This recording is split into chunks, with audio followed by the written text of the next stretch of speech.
A few years after my first puberty, it became a bit serious after I started being dealt with as a woman. I started recognizing that there's something wrong with me as well as with all women around me. They're considered as auras, so something that needs to cover up, should be covered up, or otherwise, besides going to hell, they'll cause fitna and seduce men, and they're the ones responsible of all the consequences. I also started experiencing getting less rights. So I tried issuing some actual statements or official documents, and I wasn't able to, unless I bring another woman along with me to witness, or equally to get a man to do so. I got half the heritage of my brothers when my dad passed away, and I've witnessed so many things going on in the neighborhood and within the extended family, mainly with females, being dealt with so unfairly, especially with issues to do with family matters, divorce and marriage and child custody. I then went to university. I studied at the University of Khartoum, studied biology, and I wasn't taught evolution. Basically because it's banned from the whole educational system, because it contradicts with Islamic creationism theory.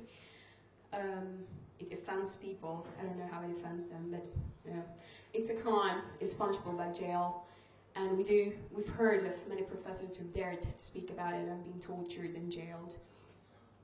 That, beside all the complete nonsense theories and mythologies trying to explain or justify some of the social or natural life phenomena around us,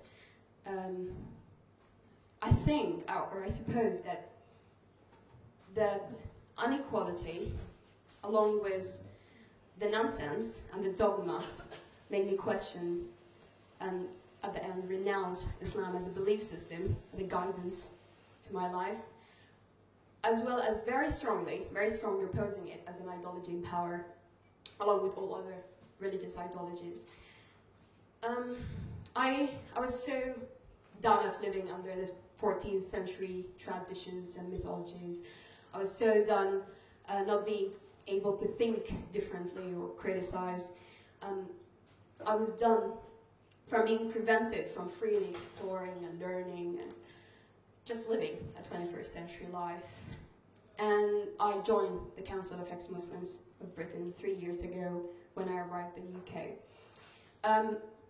I think I've joined it as well as I suppose many others have, not only because it supports people like me, like most of us here, who have chosen to live a life without religion and liberated from it, and not only because it also acts as a refuge and a platform for many ex-Muslims, ex-religious people, and atheists from different backgrounds, having amazing and great, inspiring stories to share and tell and learn from, but also because it bravely stands up and speaks on behalf of millions of Saudi people who cannot speak, and they dare to, they face death penalty under the apostasy and blasphemy laws, mainly seen in most of the Islamic states and Muslim majority countries.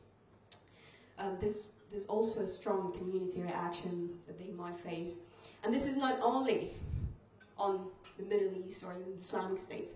It's even here in the UK, in countries where, in countries that have secured the right to religion or no religion.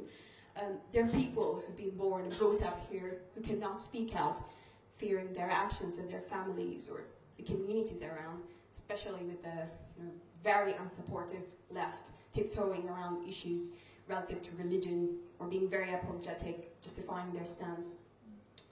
I think we are here in the Council of Ex-Muslims because we do defend freedom to believe, including equally freedom to religion, as well as freedom to no religion, and freedom to renouncing Islam freely and securely and safely, as well as freedom to expression, freedom of expression, including criticizing Islam safely and securely. I suppose despite all the threats, all the dangerous environment around us, all the intimidations and unsafe, unsecure environment, it is possible to change through the work that the Council of Ex-Muslims is doing, through collaborating with other organizations doing the same thing, and through your support, of course.